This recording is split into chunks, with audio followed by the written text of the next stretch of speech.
Hello, I'm Daniel Stafford from the Stafford Voice. Today is June 4th, 2017, and this is your Sunday morning mashup. Terrorists on London Bridge, London Bridge. Okay, in all seriousness, London is rocked by a terror attack as pedestrians are mowed down on the bridge and stabbed at the market, all in a matter of 8 minutes. This gang of 3 jihadi terrorists, and I think they're reporting even more now, were yelling, "This is for Allah," and as they drove a van in an S shape at roughly 50 miles an hour across the London Bridge before randomly stabbing innocents in the market before being shot by police. Prime Minister Theresa May held an emergency meeting with the Cobra Committee before saying to reporters, "Enough is enough." They are bound together by the single evil ideology of Islamist terror extremism that preaches hatred, sows division, and promotes sectarianism. It is an ideology that claims our Western values and freedom, democracy, and human rights are incompatible with the religion of Islam. She also stated, "We cannot and must not pretend that things can continue as they are." Well, days before this attack, the latest issue of the Islamic State's weekly newspaper, Al-Naba, warned that another terrorist attack in Britain was, quote, definitely coming, while in last month's issue of Romia magazine, ISIS published a step-by-step pictorial for jihadists on how to use a vehicle to kill.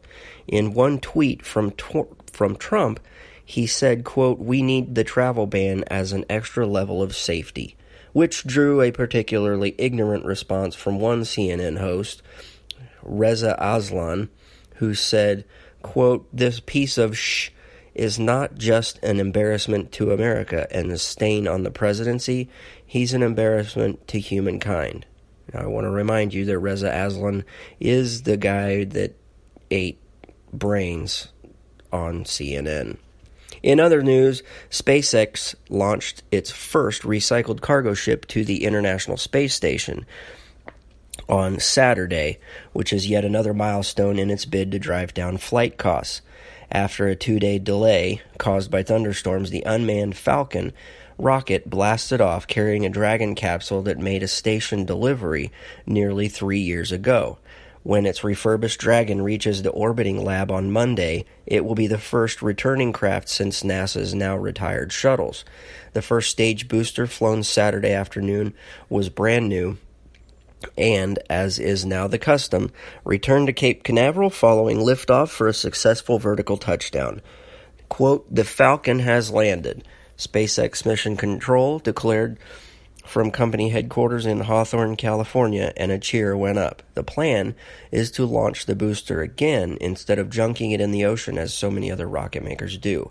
Just 2 months ago, SpaceX launched its first recycled booster on a satellite mission.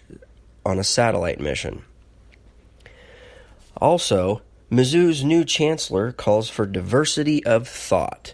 Mizzou's newly appointed chancellor, Alexander Cartwright, has said that the university's definition of diversity must include, quote, diversity of thought.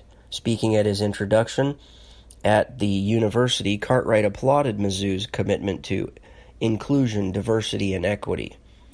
He said, quote, "It is a top priority here, as it should be. Inclusion, diversity, and equity are going to prepare our students for the global workforce, and we're not just talking about racial diversity. Diversity includes race, gender, geography, socioeconomic status, sexual orientation, and diversity of thought. Exposing students to different cultures and perspectives help them form a better understanding of our global economy." Now, that's also rather interesting because isn't this the university that spent the last 3 semesters trying to suppress free speech when their communications instructor, what was her name, Melissa Click, was caught on camera during the protests back in 2015 calling for muscle to remove student journalists? Interesting. We'll have to keep our eyes on that one.